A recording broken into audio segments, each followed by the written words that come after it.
Hi everyone, this is Uri, and I'm going to talk about how to build a table in Bubble, a smart table, not any old table.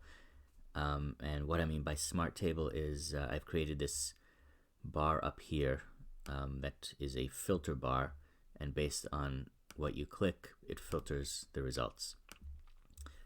So what we've got here is this table is from an app I'm building. It's a fantasy football app. So these are the content is related. In the first column, you got players. And the second column, you've got teams. So you'll notice there's the Amherst Sharks, which is the user's team. The current user who's logged in has this team. The Bad Guys is the other team in the league. And then some players are just free agents. They don't belong to any team. And in the third column, we have points in descending order.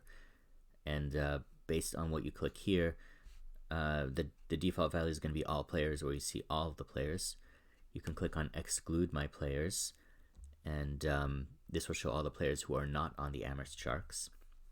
And if you go to free agents, it just shows you the players who are free agents. We're going to ignore this search box that I built for my app. It doesn't have directly to do with the table, so we'll ignore it. So the smart features, the things that we need to take care to plan and build are first of all this the responsiveness, or I try not to call it responsiveness, because nowadays that just implies how how the things on the screen resize and reposition in response to screen size. So I'm trying to say smartness. You want to see, and I'll show you how to build that using conditional styling. How to get the highlighting on the individual text boxes on this filter bar, and I'll show you how to do the alternating light and dark rows on this table. The high level overview is as follows, just to tell you up front how I'm going to do this. You cannot, as far as I know, style individual cells in a repeating group. So the way to get this alternating effect is to build a group within the repeating group that takes up almost the entire size of the cell, and then use the modulo function to determine whether the cell's index is odd or even. You just do mod 2, and then you conditionally style each group with a different they're actually the same color. They're both perfect gray. They're just different levels of transparency. So you make them dark if the cell's index mod 2 is 1, and meaning more opaque, and then you make it more transparent if the value is 0. To get actually two effects, the highlighting effect here on the filter bar, and the different contents of the table, where we're using the same custom state. I define a custom state called filter. I give it 3 possible values: all players, exclude my players, and free agents. And then based on what the custom state is, we use conditional styling. So here it's going to be the background style on the filter bar, and within styling for a repeating group, you can change the data source. So there's a database item called player. So based on what the custom state's value is, we're going to just do all players unrestricted, or all players restricted to exclude players who are on my team, or just the free agents. So let's build that.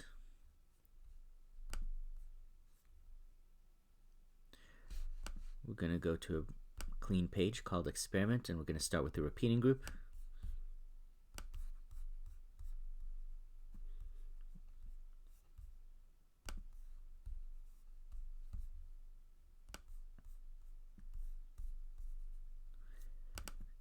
The repeating group, the content is going to be player, and the data source is going to be do a search for players. So all the players in the database by default will be in here. I hate the vertical scrolling style. I'm going to do extended vertical scrolling, which gets rid of the bar, and that just means when you get to the bottom of the displayed list, it adds more items, kind of like your Facebook feed. We'll do 10 rows, and I'm trying to think if there's any other styling we want. Can't think of any. So we'll do that, and then we will build a group inside each cell. And I can already tell these cells are too big. Let's try to shrink this a little.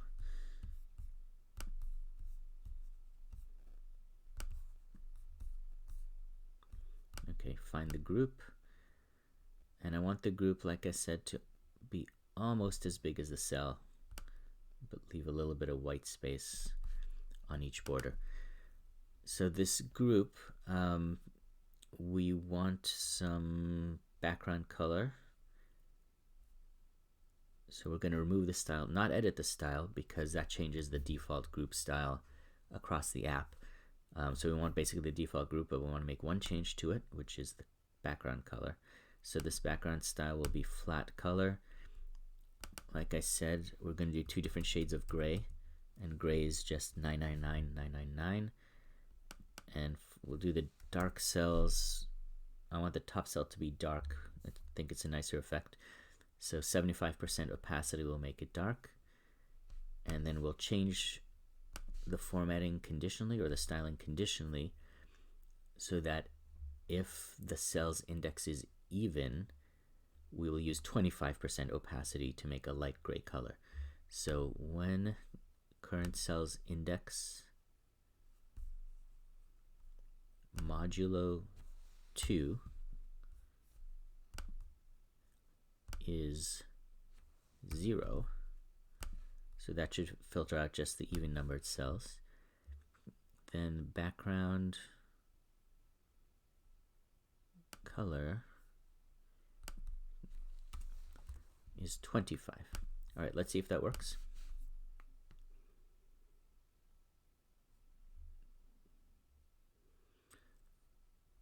It does. I guess I'd like the groups to be a little bigger within the cells, at least vertically. Let's drag this to the bottom.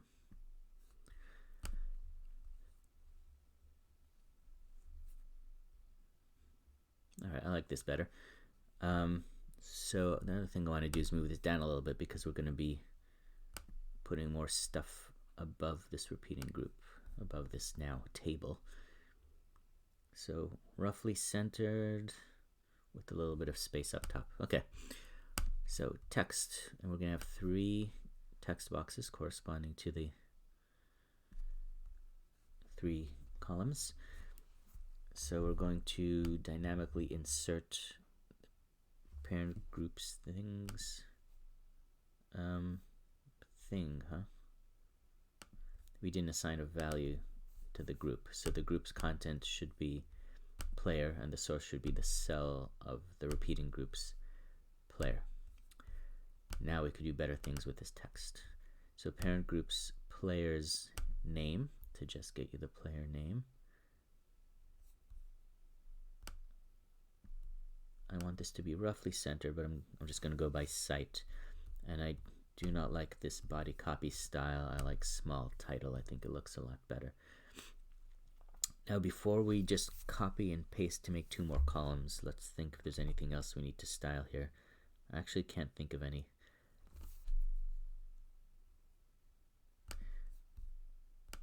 So I do want to check the positioning. So this is 13 pixels from the top. I just want to make sure they're aligned. I'm going to hit Command D, which is a handy shortcut for copy and paste. And I see that I saw for a second that we are 15 pixels. So we want to be 13 pixels, and I'm going to use the keyboard arrow keys to move this group around. So now we're at 13. So once again, Command D to copy and paste. I want to shrink this a little because it's going to be a small number. And we want this to contain the points. We want the points to be formatted to 2 decimal places to have an even effect. And what this reminds me is that I forgot to sort the data in the repeating group, so we'll get back to that. Sorry, I wanted to get the height right. So the height is right. And before I go do the preview, I want to make sure that this data is sorted by points descending so that the player with the most points appears on top. So let's see how that all hangs together.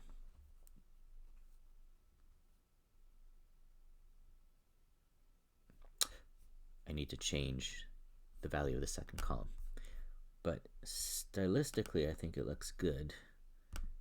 So I want the player's HH team's name, and let's just, I know it'll work, but we're going to check anyway.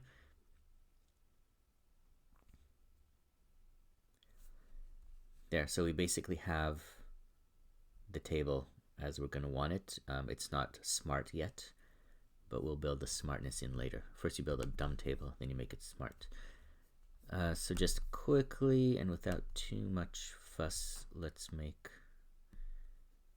the headings, because I don't know of any way to put the headings in the first row in Bubble, so we just have to build it externally. We're going to change it to the style I like. And of course we don't want it to say edit me, we want it to say players. And we want it to be underlined, which I'm going to do by putting a U between square brackets and a /U to end it. And I think that's all the styling that I need. So now I can Command D to copy paste. We'll place the second one here. And instead of player, we will say team. And then we will do the same thing. Shrink it down. Make it say points. And then I am a little fastidious about aligning the heights. So this is 195 pixels from the top. That's 195, and this is 196. So we'll move it up one. So now they are aligned. Horizontal alignment, I could give it or take it. Although I'm gonna move this one to try and make it look a little nicer. Let's preview that.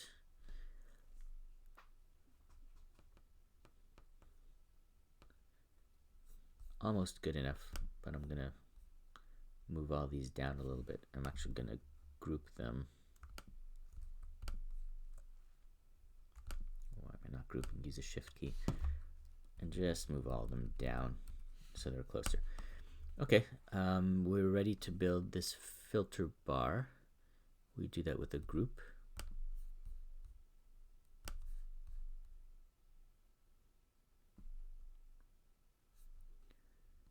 And we don't need to mess with the type, but I do want to style this to have a border. And where is it? We'll remove the style. All the borders should be solid. Width of 1 is, I think, good enough. This is where things could get messy when we're going to have borders on text superimposed over the border of the group, but hopefully it'll turn out okay. For width, I do want this to be divisible by 3, and 537 is divisible by 3. How much exactly that is? Well, 170 times 3 would be, well, that would be 510. 180 times 3 would be 540. So we're talking about 179. I'm dividing by 3 because I'm going to have 3 text boxes contained within this group, and I want it to be a perfect partition with no part of the group left outside of the scope. You know what I mean? No overlap between the text boxes and the group. I'm going to give it a height of 40, not 340, but 40, just so it's an even number that I can remember. But we'll have to remember 179, I believe, is 537 divided by 3, so each text box should be 179 pixels wide. But before we do all that, I am going to create the 3 text boxes. I'm going to try to create one and style it so then I can copy with the styles already attached. In fact, I'll do the workflow as well. So the first point of style is I want the style to be small title. I will get the sizes later. I do want borders. So we remove the style. And of course, the reason I'm removing rather than editing the style is because I want the changes just on this instance and not on all instances of small title text across the app. Border style, solid border 1. So same width, same roundness as the groups border. Do I need anything else? Well, I want this to say all players. And I want a conditional style because we want that highlighting when you click on each of these text boxes. So of course we need a custom state to make this happen. So let's back up and create the custom state. So I think I already described what the custom state would be like. We go to this little I to create a new custom state. We can call it filter. And the state type will be, I've already created an option set called filter selection, which has these exact 3 options that we need on it. The default value is going to be all players. So these are the options: all players, exclude my players, free agents only. The default value is all players. And we're going to make the conditional styling dependent on the custom state. So when this page's filter is all players, then we want the background. Oh, nope, this is wrong. I'm styling the page instead of styling the text box that I was trying to style. Let's go to the text box. First of all, let's expand it a bit so we can see the text. I think we said the ultimate height is 40, but I don't want it to be the full height quite yet. Okay, let's go to conditional. When experiment, which is the page's name, experiment's filter is all players, then we're going to mess with the background. So we find the background style, flat color, and then we'll be able to find background color. And we just pick something light, and it doesn't have to be red. It could be a nice light shade of green.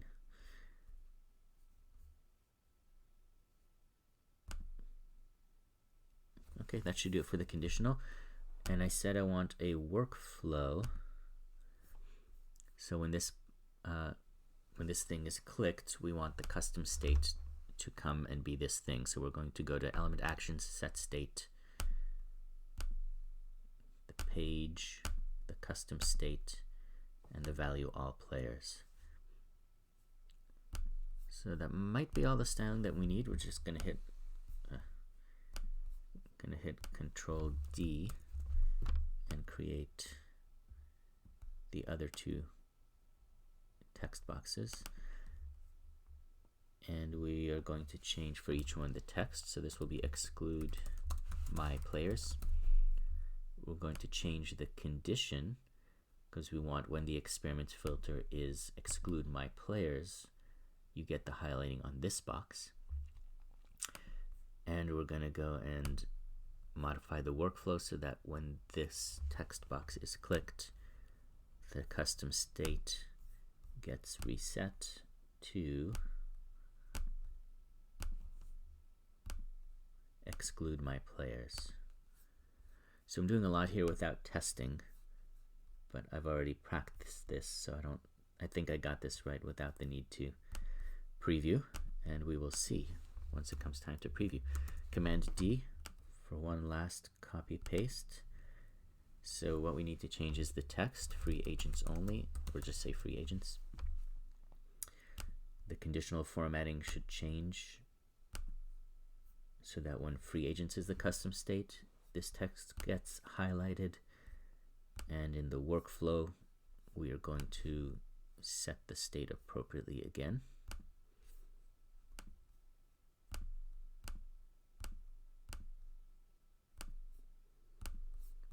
And let's see if that works. Now, of course, it's going to be ugly because we haven't set the sizes for the text boxes.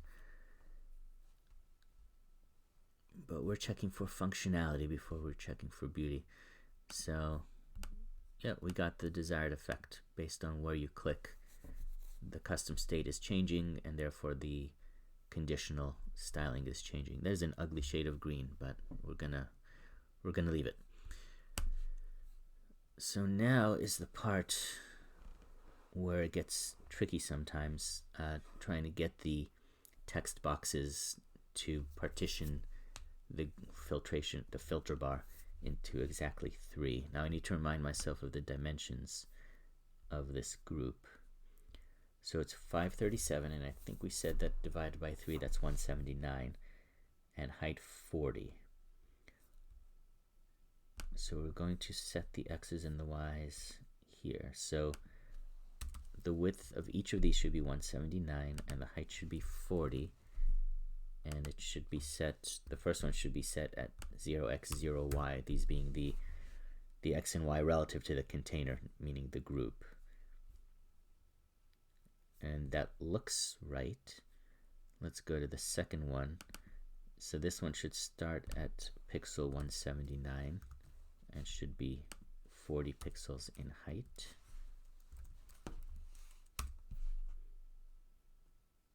The x should be 179 and the y should be 0.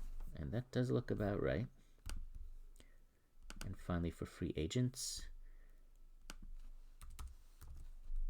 179, height 40. Bubble does this weird thing with these dimensions boxes where you can't delete all the digits to make it blank. I guess because it doesn't want the element to entirely disappear. But that means if you want to change them all, you have to make this number with one more digit than you want and then delete one. And the source of a lot of amusement. So what's 179 times 2? Well, 180 times 2 is 360, so 179 times 2 is 358. And then y should be 0. And that looks about right. Let's see what it looks like in the preview.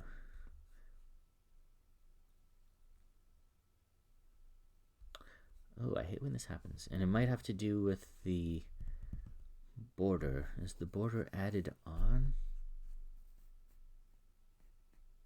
I got this before and I couldn't figure out what the issue was. So I wonder, little sidebar off the main point here into a styling thing that's bothering me. What if we expanded this group to 180, or to 180 times 3, which is 540, and see what happens.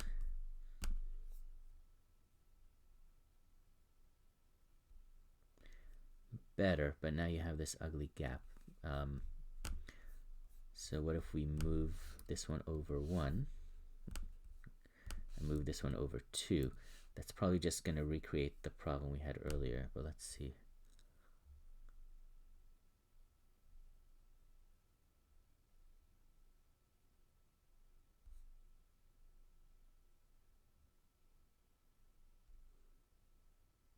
Something's off.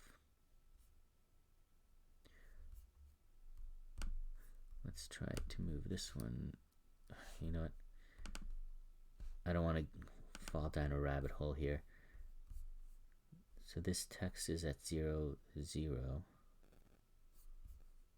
This text is at 180, 0. And this text is at 359, 0. What if we made it 360?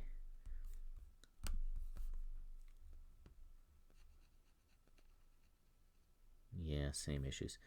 So that's something for me to puzzle out. Somehow I got it right when I built my app, and I'm not sure exactly why it worked then and it's not working now.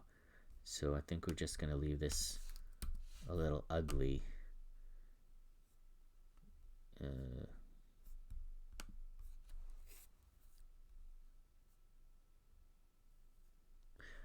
We'll leave it ugly this way.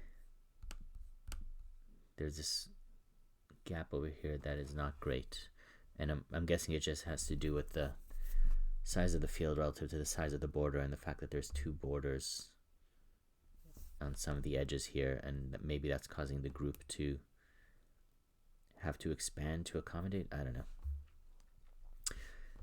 Design is not my strong suit. We're gonna move on. We're gonna get past this.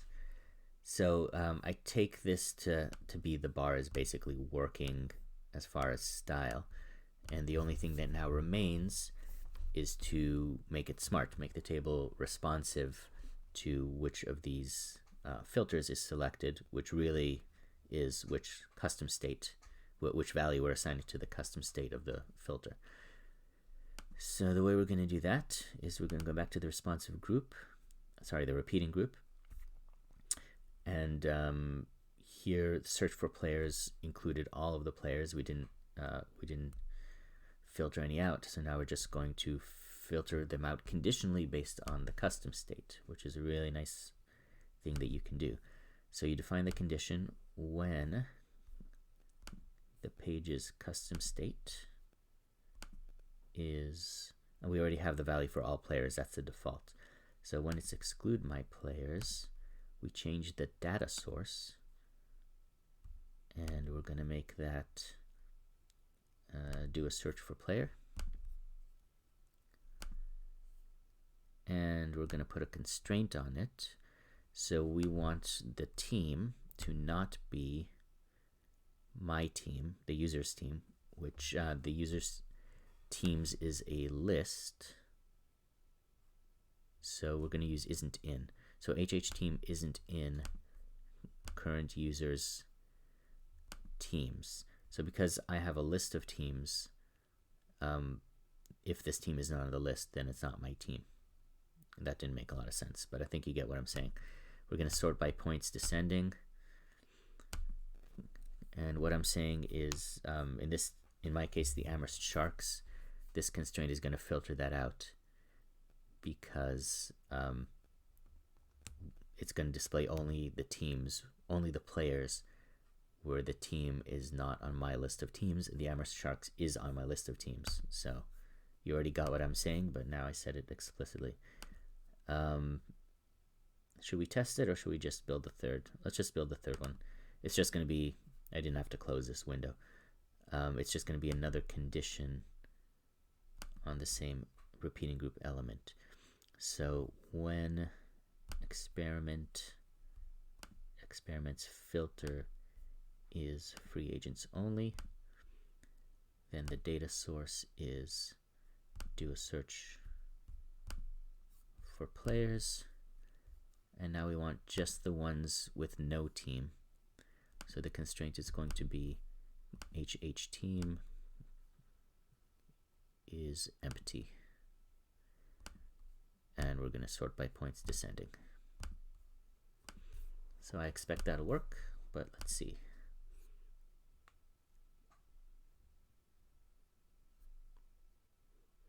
So there's our all players. If we click exclude my players, we change the custom state, and ta-da, my players are excluded.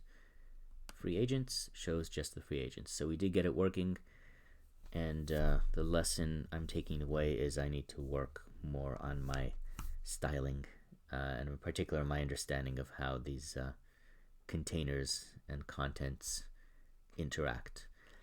But there you have it, Smart Table. I hope this was useful.